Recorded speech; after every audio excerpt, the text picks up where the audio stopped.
Intermediate విద్యారంగంలో అగ్రగామి మన NSR impulse education institution. IIT JEE అయినా నీట్ అయినా తిరుగులేని విద్యా సంస్థ NSR impulse.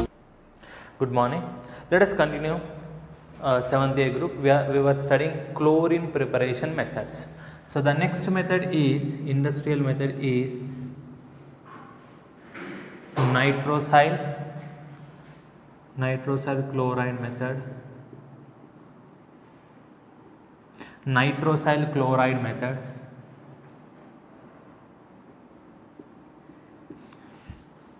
Here in this method, the common salt, that is nothing but NaCl, is heated with nitric acid. So what is common salt formula? NaCl heated with nitric acid. What we are studying is preparation of chlorine. So here we have salt of chlorine, in which chlorine is present in -1 oxidation state. We have to convert Cl minus to Cl2. That means we have to oxidize Cl minus. So we require oxidizing agent, and the oxidizing agent we have here is nitric acid. How to identify? Find the oxidation state of nitrogen.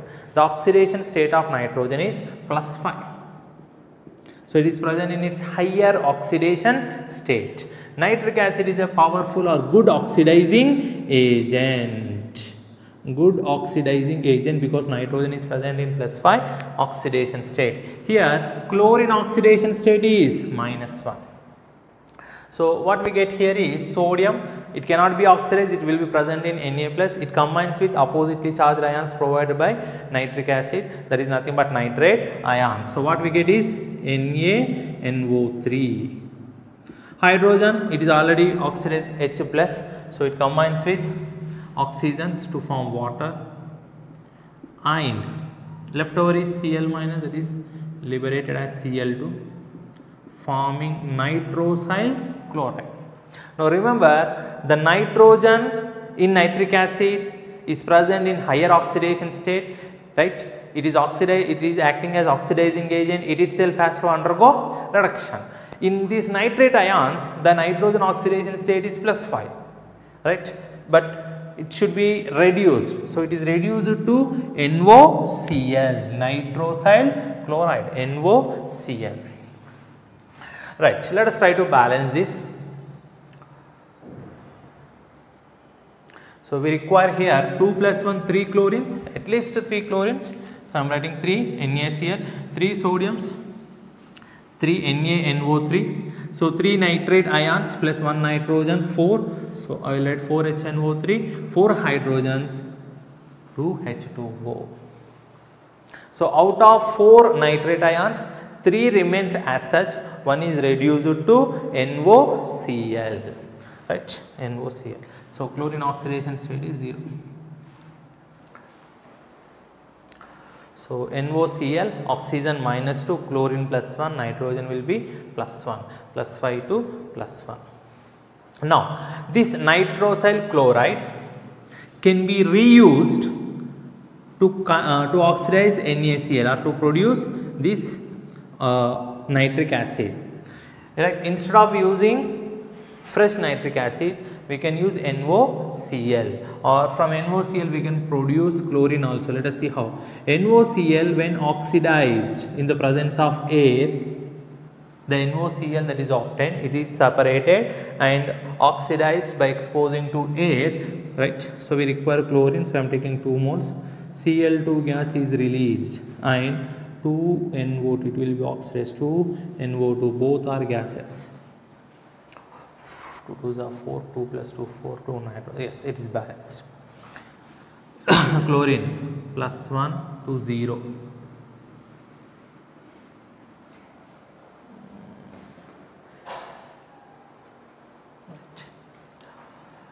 Now the NO2 that is produced, it can be reused. These 2 are gases, you have to liquefy based upon their boiling points. NO2 is liquefied and separated, chlorine is distilled out, NO2 obtained is dissolved in water. It is dissolved in water. If you want, you can add oxygen, can oxidize air itself.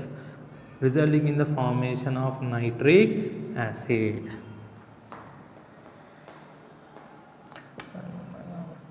4, 2.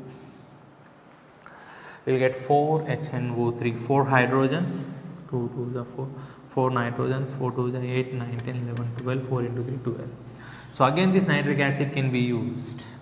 So once again NaCl is oxidized by nitric acid to produce chlorine and nitrosyl chloride. The nitrosyl chloride upon aerial oxidation again releases chlorine, an important byproduct NO2. The NO2 gas is separated from chlorine by distillation. It is liquefied and dissolved in water. Upon aerial oxidations you will get nitric acid, which can be again reused. So this is nitrosyl chloride method. So if I go for next one, the next one is electrolysis.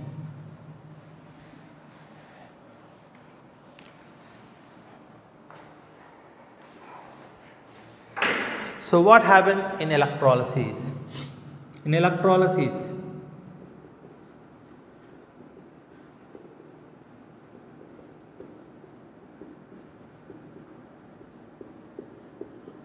brine solution.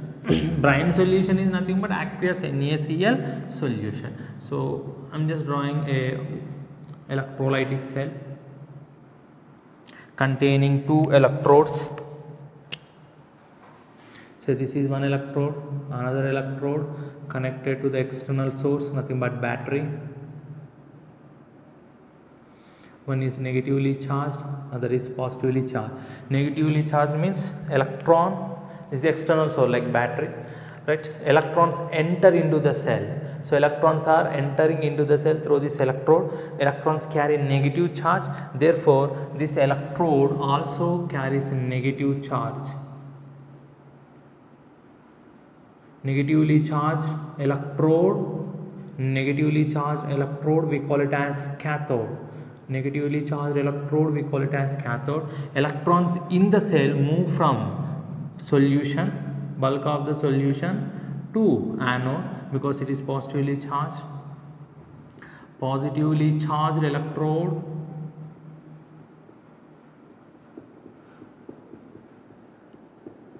or anode. So this is the setup. Here we take brine solution. So what is brine solution? Nothing but aqueous NaCl. Aqueous NaCl. So what you have to do? Take water in a container, add NaCl. Add NaCl. You will get aqueous NaCl. So what are the reactions? So here electrolyte. You have to know what is electrolyte. Electrolyte is aqueous NaCl. Electrodes, you can take any electrodes like graphite rods. So inert electrodes, the purpose is they have to allow the flow of current, right? So what reactions takes place? Right, initially what we have 2 compounds NaCl. NaCl will dissociate into Na plus Cl minus, and water also dissociates into to some extent into H plus and OH minus. So in presence of electric field, that means when they are connected to the battery, this electrode is negatively charged, this electrode is positively charged. So we have ions, positively charged ions, cations, negatively charged ions, anions. So anions, they are attracted by oppositely charged electrode. Which is oppositely charged electrode? Positive charge. Anions migrate towards anode because they are oppositely charged. Cations, which are positively charged ions, migrate toward negatively charged electrode, that is cathode. So in the presence of applied field, when this connection is made and when electricity is passed, this electrode carries negative charge, this electrode carries positive charge. So they attract oppositely charged ions. Towards anode, anions are migrated. Towards cathode, cations are migrated. So what happens? At anode, so which ions migrates towards anode? What is the charge of anode? positive charge. So anions you have to see, we have two anions, that is Cl minus OH minus. Now the ion which requires less energy, that will be deposited first, that will be neutralized first. The which ion requires less energy, that is expressed in terms of discharge potential. So the discharge potential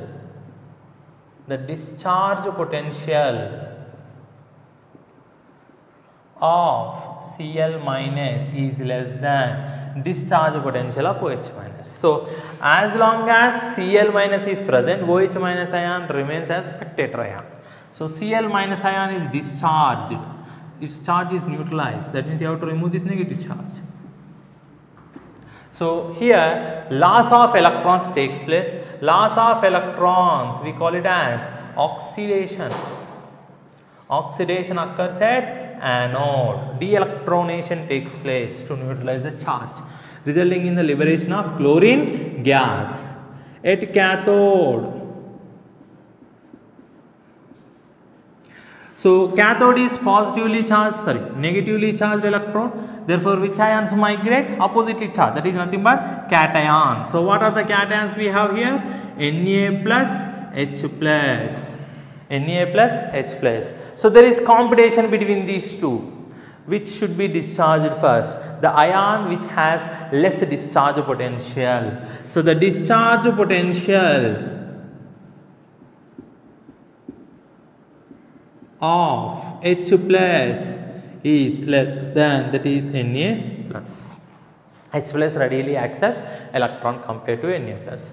Therefore, as long as H plus is present, Na plus ion remains as spectator ion.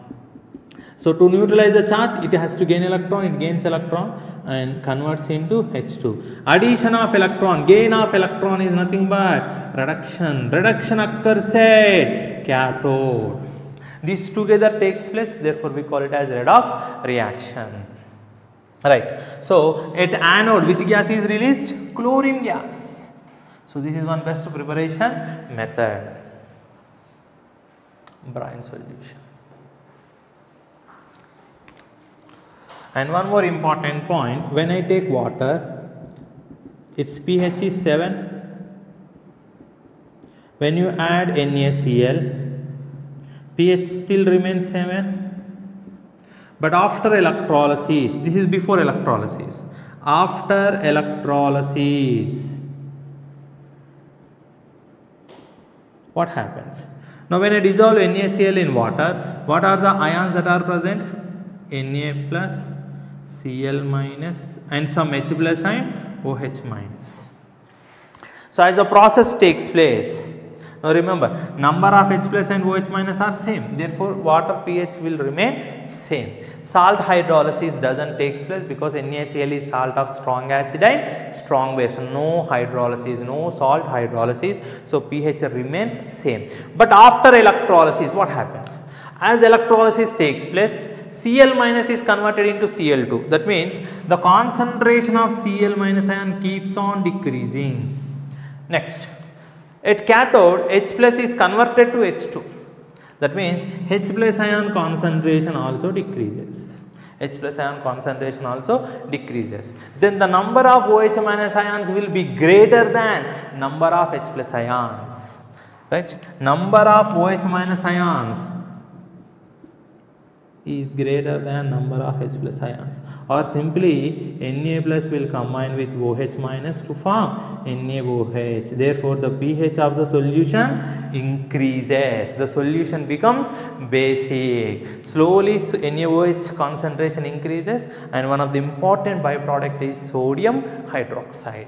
So before hydrolysis pH is 7, after electrolysis pH is 7, after electrolysis pH will be greater than 7 due to the formation of sodium hydroxide, because H plus is converted to H2 gas. Anyway, one of the main product is chlorine, one of the byproduct is sodium hydroxide, or if you prepare for sodium hydroxide, one of the important byproduct will be chlorine and hydrogen gas. So this is about electrolysis.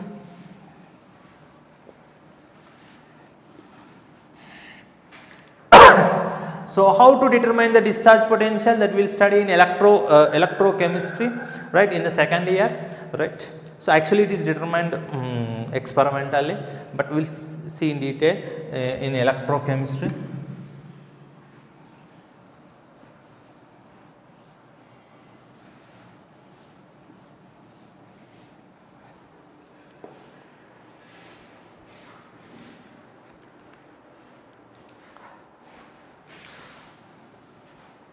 Let us see a method to prepare pure chlorine gas.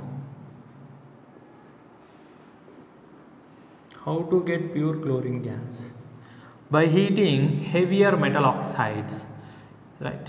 Auric chloride, AuCl3, auric chloride. By heating around 460 Kelvin, gold. This is solid, chlorine is gas. It is easy to separate solid and gas, therefore the purity of chlorine is high. You will get pure chlorine because one of the other product is solid. You can easily separate them. One more example is platinum chloride, PtCl4, right. So heating around 860 Kelvin, platinum is solid and chlorine is gas. You can easily separate them, so the purity will be high. So pure chlorine gas can be obtained by heating heavier metal chlorides. So let us study the physical properties.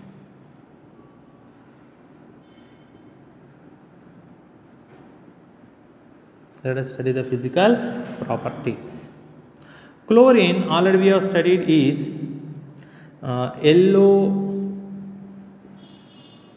yellowish green colored gas.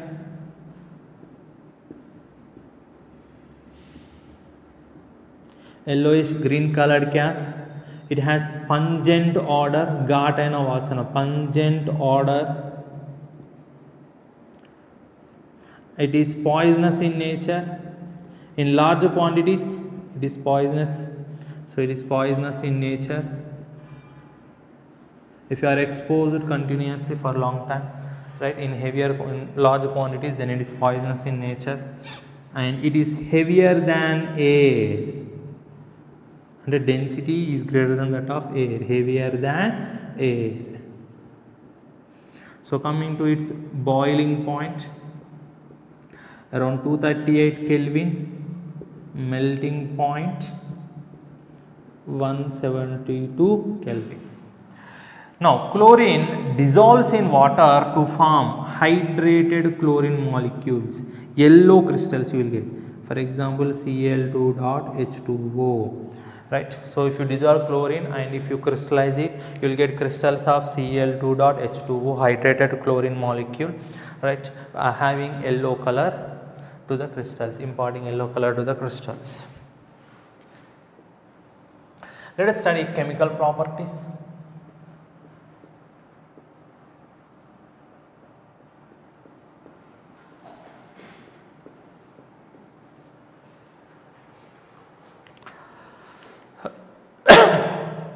So first one, reaction with water. Reaction with water.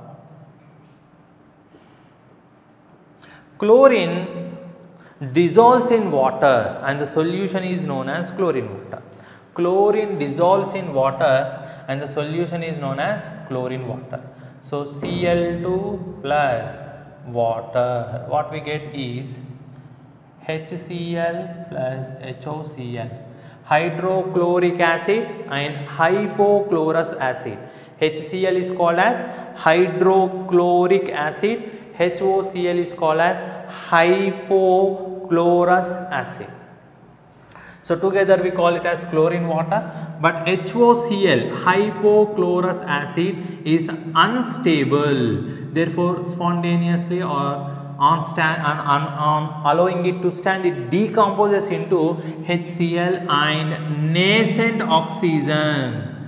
Nascent oxygen. So this chlorine water, if I add these two, what we get? Cl2 plus water gives HCl plus nascent oxygen. This chlorine water, right, can act as chlorine plus water, chlorine water. Chlorine water can act as oxidizing agent. A good oxidizing agent because it is releasing nascent oxygen. Next, because of the nascent oxygen, it can act as bleaching agent. So it possesses bleaching property also. Once again, chlorine water can act as oxidizing agent, powerful oxidizing agent, because it is able to produce nascent oxygen. This nascent oxygen readily adds to other compound, readily reacts with other compound and oxidizing that compound. Therefore, chlorine water can act as oxidizing agent. It also shows bleaching action, bleaching property. So what is this bleaching property? So if I take colored substance, when this colored substance are exposed to nascent oxygen, this nascent oxygen, they become colorless. They become colorless. This property we call it as bleaching action. Now, what is really happening here? If you see my shade, it is colored. Take any colored shades, they possess color. It is because they are dipped in dyes. Dye is coloring matter. So why it possesses color? Why dyes are colored? The dyes are colored. The best example is if I take carrot, if I take tomato, they are also possess coloring chemicals. So in this coloring substance, there is extended conjugation. Extended conjugation. Extended conjugation means alternate double bond, single bond. Alternate double bond and single bond. Extended conjugation.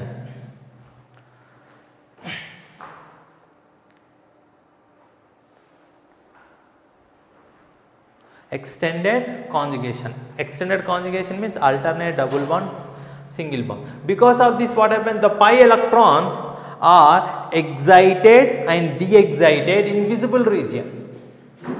If you have this extended conjugation, the pi electrons can be excited and de-excited in the visible region. So they absorb energy in the visible region, emit energy in the visible region, imparting color. So the requirement is extended conjugation. Extended conjugation means alternative double and single bonds. Whether you take tomato, whether you take carrot, whether you take dyes, they possess this extended conjugation. So this colored substance possesses this extended conjugation. When you add nascent oxygen, what happens? The extended conjugation is disturbed. Extended conjugation is disturbed because the nascent oxygen adds to double bond. Adds to double bond. Thereby it is converted into epoxide compound. Now what happens? The excitation takes place but not in the visible region. Therefore the color is lost. The color is lost. The same thing you can do by adding nascent hydrogen. The nascent hydrogen. So what is the difference? The difference is hydrogen adds, say the difference is if you bleach, if this property we call it as bleaching, colored substance becomes colorless, colored substance becomes colorless. In colored substance there is extended conjugation, in colorless substance there is no extended conjugation. So the extended conjugation is lost by addition of oxygen or hydrogen. This we call it as bleaching action. Now the bleaching action of oxygen is permanent and irreversible. The bleaching action of this nascent oxygen is permanent and irreversible. But the bleaching action of this hydrogen is reversible. It is temporary and reversible. That is the difference. Once again, a colored substance possesses extended conjugation. Because of this extended conjugation, the pi electrons will be excited by absorbing visible light, and comes when they de-excite, they emit visible light, imparting color to the substance. When you alter these energies, right, by adding nascent oxygen or nascent hydrogen, the colored substance becomes colorless because the extended conjugation is lost. Here also they may contain pi electrons, but the excitation de-excitation do not take place in visible region, so we do not see any color to the substance. This action of addition of oxygen and hydrogen, we call it as bleaching action. The bleaching action of oxygen is permanent and irreversible. The bleaching action of nascent hydrogen is temporary and reversible. That is the difference.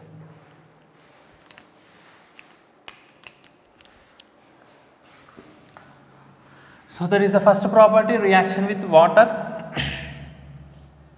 Now let us go for next one. Reaction with alkali. Reaction with alkali.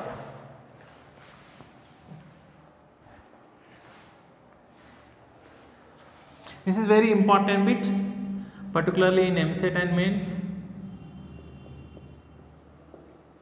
Chlorine reacts with alkali in two different conditions, cold and dilute. Let us take NaOH. Cold and dilute. So here it undergoes disproportionation, giving NaCl, NaOCl and water. Easy to remember, NaCl, NaOCl. It's a good example for disproportionation. Now, when an element will undergo disproportionation, you have to remember 2 points as given in the first year textbook. It has to show more than 2 different types of oxidation state, and the element to undergo disproportionation must be present in intermediate oxidation state. Right. Coming to chlorine. Chlorine shows variable oxidation state from -1, 0, +1, +3, +5, +7. So in Cl2, what is the oxidation state? 0. It is intermediate between -1 and +7. Therefore, chlorine can undergo disproportionation. So it converts into NaCl, NaOCl and water. So let us try to balance. Here we have 1 oxygen, here we have 2 oxygens. So we have to take at least 2 NaOH, 2 sodiums are balanced, 2 chlorines are balanced, 2 oxygens, 2 hydrogens, right. Now here the oxidation state of chlorine is -1 and here it is chlorine is +1. So 0 to -1, 0 to +1. If an element undergoes oxidation and reduction, increase in oxidation state and decrease in oxidation state, same element, then that reaction we call it as disproportionation reaction. Even in hot and concentrated, it undergoes disproportionation reaction. You have to remember the change in oxidation state also. So here also we will get NaCl, NaClO3 perchlorate and of course water. In EAMCET, they directly ask you the oxidation states, chlorine oxidation states in the reactant and product, 0, -1, +1. Here also they will ask oxidation states. So first let us try to balance it. We have 3 + 1, 4 oxygens, but I cannot take 4 chlorines. Okay. 2 hydrogens. So 3 + 1, 4. If I write 4, it becomes 2H2O. So let's take 6, 5, 6 oxygen, 3. So 3 hydrogens, 3 H2O. Now it is balanced. 2 chlorines, 5 + 1, 6 chlorines. So 3 Cl2. I think it is balanced. So see the oxidation states. Chlorine 0, -1, NaClO3 it will be +5. So 0 to -1 decrease in oxidation state, 0 to +5 increase in the oxidation state. So it is a disproportionation reaction. You have to remember the products NaCl, NaCl, NaOCl, NaClO3. Chlorine undergoes disproportionation in cold and dilute NaOH as well as hot and concentrated NaOH. Next, reaction with non-metals. Reaction with non-metals. Now, with hydrogen, let us start with hydrogen. Chlorine reacts vigorously with hydrogen to form HCl. Right? The reaction may not be so explosive as fluorine because chlorine reactivity is less than fluorine, but it reacts spontaneously with hydrogen. Chlorine reacts spontaneously with hydrogen to form HCl. It may not be as vigorous as fluorine, but it reacts violently with hydrogen, less violently with hydrogen compared to fluorine. Right. Next, it can take place even in the absence of light, but fluorine reacts vigorously, violently and explosively with hydrogen. Now, coming to other, boron directly reacts with chlorine. So you have to oxidize. Chlorine is oxidizing agent. It oxidizes to higher oxidation state. Boron BCl3 is expected. So we can balance this. Next, carbon, nitrogen, oxygen do not directly combine because their ionization energy is high. So carbon, nitrogen, oxygen do not directly combine with chlorine. Nitrogen, oxygen do not directly combine with fluorine. Right? Here, carbon, nitrogen, oxygen, they do not directly combine with chlorine. So if I remove carbon, next silicon I can take, silicon SiCl4 you can expect. So next, if I go in for phosphorus, you can get PCl3 as well as PCl5.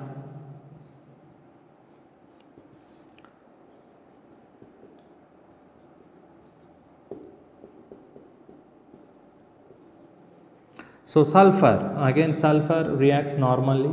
Depending upon the concentration, you may get S2Cl2 or SCl4.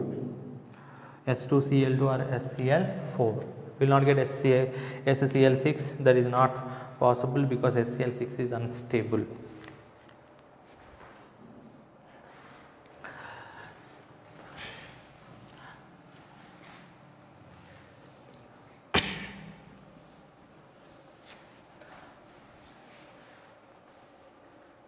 Come, let us proceed.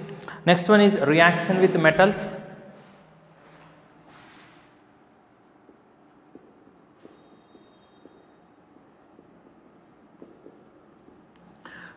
Reaction with metals. So metals directly combine, like sodium combine with the chlorine to form 2NaCl. Right. Magnesium also directly combines with the chlorine to form MgCl2. Aluminium, third group, so it forms AlCl3.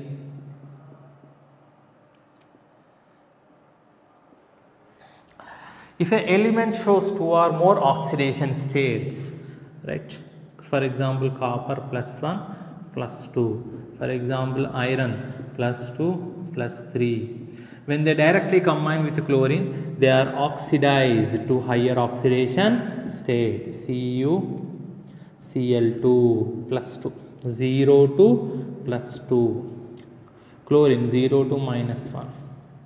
Similarly, iron, higher oxidation state, that is +3. So FeCl3 is the product. FeCl3. Iron changes from 0 to +3. Chlorine 0 to -1.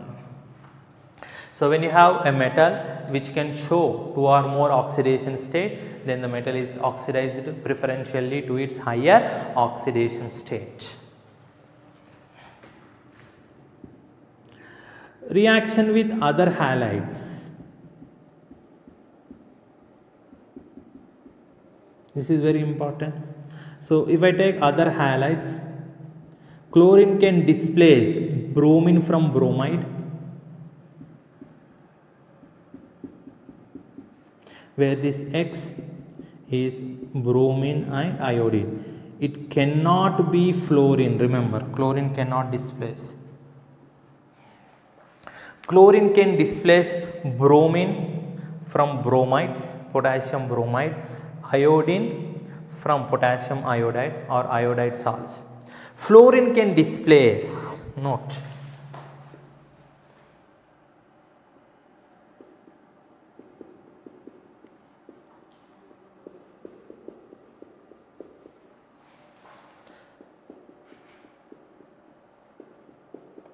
So, if I have KCl, it can be converted into KfCl2, KBr, it can be converted into KfBr2, Ki, KfI2.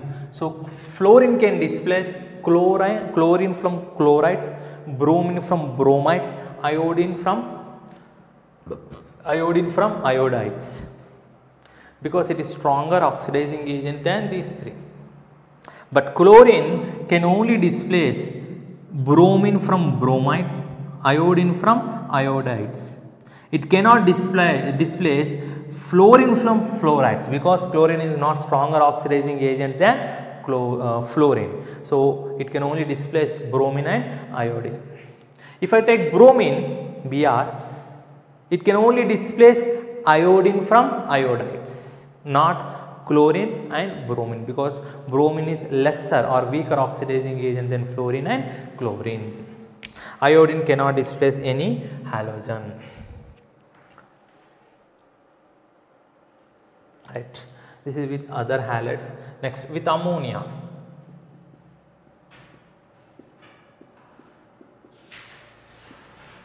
So, depending upon the concentration, ammonia and chlorine. So, if excess chlorine is present, then less ammonia, therefore NCl3 same as fluorine and HCl, 3HCl, -3 to +3 if chlorine is in excess. If ammonia is in excess, 3 plus 3 6, so we can take 2 more, 3 more. If ammonia is in excess, then you will get always nitrogen and ammonium chloride. 6 on 8. Yes. If ammonia is in excess, you will get nitrogen same as fluorine. Chlorine forms addition compounds. Formation of addition compounds. Formation of addition compounds. Let us see. First one, SO2 combines with Cl2 to form SO2Cl2, sulfuryl chloride.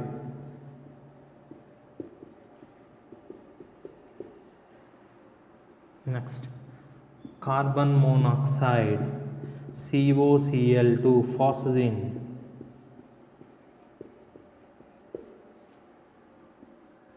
Carbonyl chloride or phosgene. Next, nitrosyl chloride.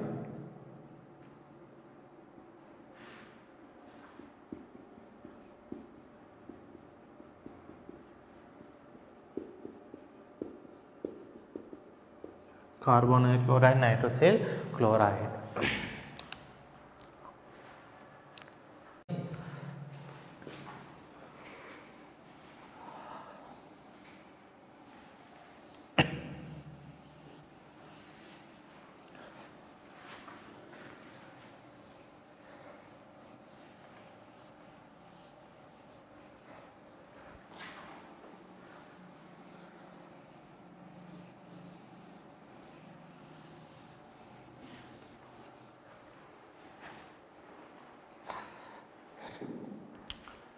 Oxidation properties.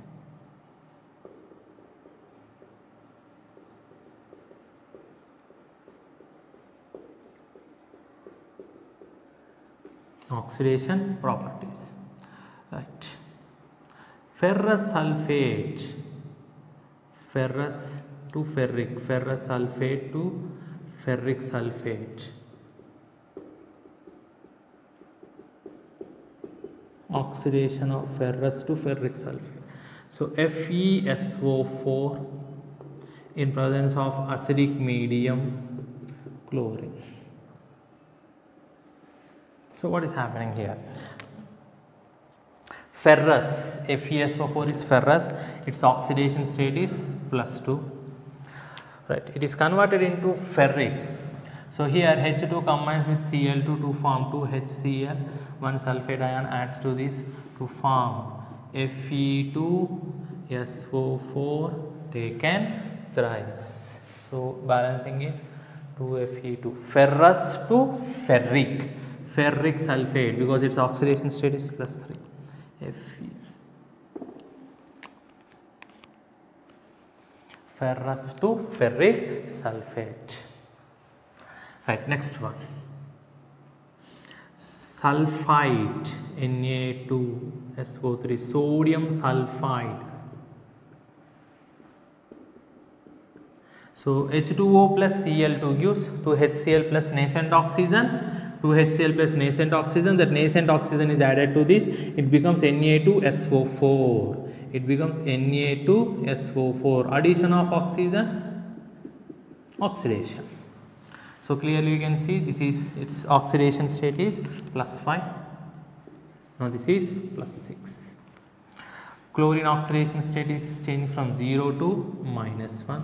Here also 0 to -1. Sulfide, sodium sulfide.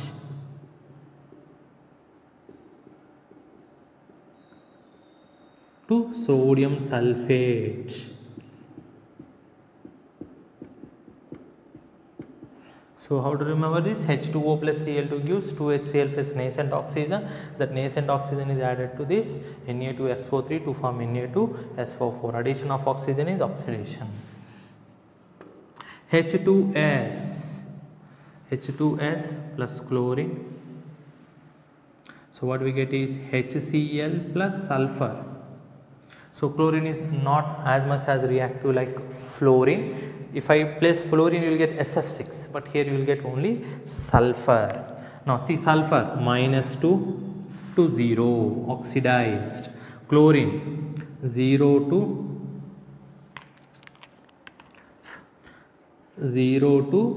-1. So chlorine is oxidizing agent, this is reducing agent. It itself will undergo reduction, it itself will undergo oxidation. So these are the oxidation properties. Next, reaction with hydrocarbons.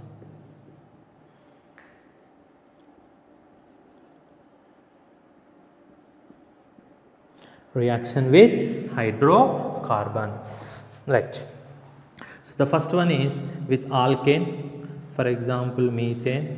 So upon chlorination, depending upon the amount, you may get CH3Cl, further chlorination CH2Cl2. So slowly the number of hydrogens are replaced, CHCl3 or even CCl4. Continue chlorination. If you have alkene,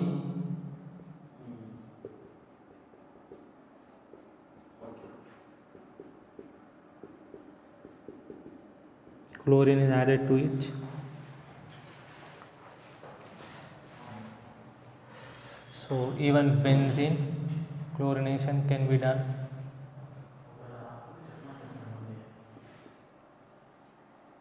In the presence of Lewis acid like FeCl3 or AlCl3, you will get chlorobenzene. You will get chlorobenzene. So chlorination can be done. Even we can take wax, C10H22 wax plus chlorination. Chlorine continues to burn in wax, in lighted wax. It combines with all hydrogens. So 22 hydrogens. So we will get 22 HCl. So we have to take 11 chlorines, left remaining carbon residue. Even turpentine, C10H16 chlorine continues to burn here also. So we have 16 hydrogen, so 16 HCl, so we have to take 8 chlorines, leaving behind carbon residue. So let us study the uses of chlorine.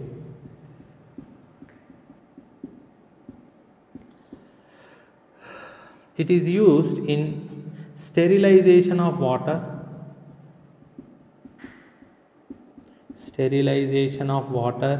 as it kills bacteria, because it kills bacteria. It is used in the manufacturing of important industrial solvents like chloroform, CHCl3, CCl4. In the preparation of insecticides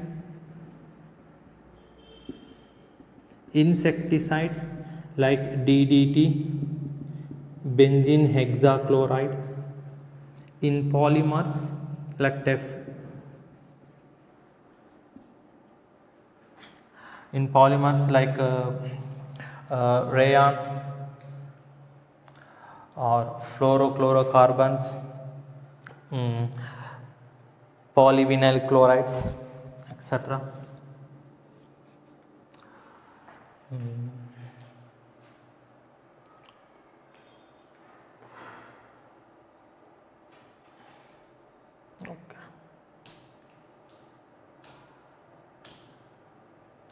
In manufacturing of poisonous gases, for example, mustard gas. This is important. It was used in World War II. Cl, CH2, CH2S, CH2, CH2, Cl. Mustard gas. Phosgene, COCl2, all these are poisonous gases. And tear gas used by police, CCl3NO2, trichloronitromethane. So these are the uses.